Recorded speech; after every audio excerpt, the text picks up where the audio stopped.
হ্যাঁ বন্ধু,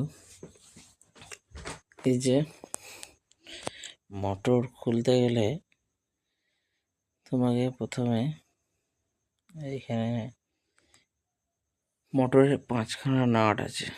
এই যে একটা বলছি, এই পাশে একটা 3টে দেখা যাচ্ছে, আর ওই পাশে 2টো,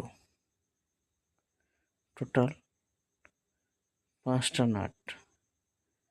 এই যে এই পাশে এই 3 জায়গায় 3টে নাট খুলে নিতে হবে। তারপর খুলে নেওয়ার পরেই এটা বেরিয়ে যাবে। ভিডিওটা তোমরা দেখতে থাকো।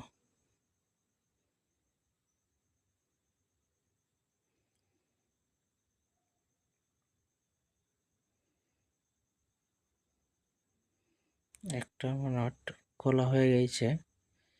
এই 2 নম্বর এলাকি নাট আমি খুলছি। আর যে 3 নম্বর নাট খুলবো। 3 নম্বর নাট খুলেছি। আর ওই পাশে 2টো নাট নেই কো। এই যে হাতে করে ঠুকে লুজ করে নিলাম। টাইট থাকলে হাতে করে ঠুকে নিতে হবে। এই যে আমি খুলে বার করে নিয়েছি মোটর। এবার দেখাচ্ছি মোটর খোলা অবস্থাটা কীরকম থাকে। এই যে মোটর খুলে দিলে এরকম